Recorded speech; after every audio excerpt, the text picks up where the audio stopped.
Mes chers amis, on va retrouver notre Bernadette qui attend de nous présenter quand même. Alors, il y a quand même un drame ici, hein, en Bretagne, pour l'année qui arrive. Ah bah oui, cette année. Pour les amateurs, là. Ah bah oui, c'est-à-dire que le Tour de France ne passera pas en Bretagne. Exceptionnellement. Ah voilà. Ni en Bretagne, ni sur le Grand Ouest. Non, donc c'est juste une catastrophe. Et on va voir tout de suite. Voilà la petite carte. On voit donc où le Tour de France va passer. Nous, finalement, dans le Grand Est, on s'en fout cette année du Tour de France. On va pas du tout s'y intéresser. On a puni les Bretons, quoi. Non, mais on va pas le savoir. Ça se paiera cher un jour ou l'autre. En revanche, ce qu'on va s'intéresser, nous, c'est à Arthur et à son père. Parce qu'Arthur, il a 12 ans, il fait du vélo avec son papa, et lui, il va faire son petit Tour de France. Il va partir de Saint-Malo début juillet pour faire 625 km, ce qui n'est pas rien, pour les retrouver et voir passer un petit bout du Tour de France. Devant, c'est Arthur, 12 ans. À ses côtés, Bernard, son père. Et derrière, en voiture suiveuse, Stéphanie, sa mère. Le vélo est chez eux une affaire de famille très sérieuse. Mais catastrophe, cette année, le Tour de France ne va pas passer en Bretagne. Ça m'a déçu parce que j'avais l'habitude à chaque année d'aller le voir.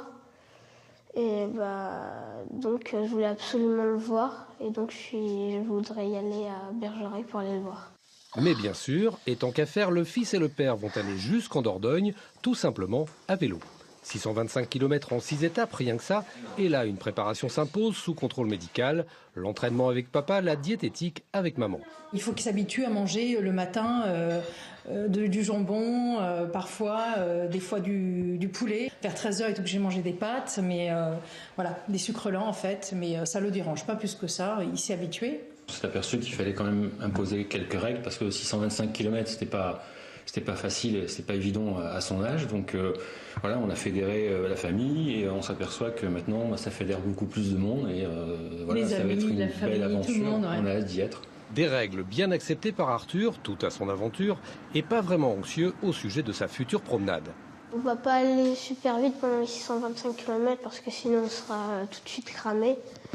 Mais on va pas aller super vite, puis on va bien manger, on va faire quelques pauses dans la journée, et puis voilà. Et puis, grosse cerise sur le vélo, Arthur et Bernard récolteront des fonds pendant leur balade. 1,50 € par kilomètre parcouru seront versés par les sponsors à l'association Rêve de Clown, qui avait bien diverti Arthur lors d'une hospitalisation. Bernard Hinault, parrain de l'opération, peut déjà en être fier. Départ de nos cyclistes le 5 juillet de Saint-Malo. Voilà. Chapeau, hein. Ah non, c'est trop bien. Puis moi, ce que j'aime beaucoup avec Arthur, c'est qu'il pédale et il part déjà comme un champion.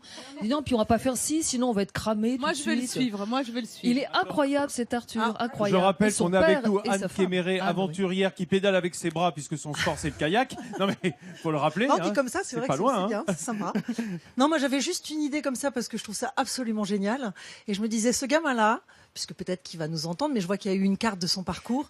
Ça mériterait qu'on sorte de chez nous quand il va passer et qu'on l'applaudisse comme on applaudirait le passage du Tour de France. Parce que je trouve ça absolument fabuleux.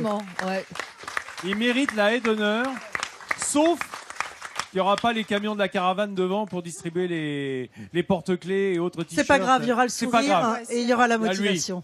Alors. Et on pourra faire des photos, bien entendu, sur le chemin. Merci. Ah, dis donc, Bernadette. Yes. Normalement, tu sais qu'on va rester là, nous, ce week-end. Eh ben oui, pareil. Alors, qu'est-ce qui se passe sur France 3 Bretagne? Alors, sur France 3 Bretagne, Normandie, Pays de Loire, Île-de-France, il y a l'émission Littoral, voilà, sur tout le Grand Ouest. Et je sais pas, est-ce que tu reconnais ces pieds, là, Ce sont les Vincent? tiens Non, c'est pas les miens. Ah ouais, est-ce que tu reconnais les pieds? C'est les pieds de Cyril Dennery, que j'avais rencontré pour vous quand on était à Carnac. À Carnac, il est venu nous voir. Ça fait 2 ans, je crois. Et j'avais déjà fait un reportage sur lui parce qu'en fait, c'est un type qui a une formation d'architecte, qui était voué à une carrière magnifique. Il a découvert la céramique et il a découvert aussi la botanique et les plantes maritimes que l'on mange. Et donc, on est retourné le voir après et on a fait un magnifique sujet. J'ai fait un magnifique sujet.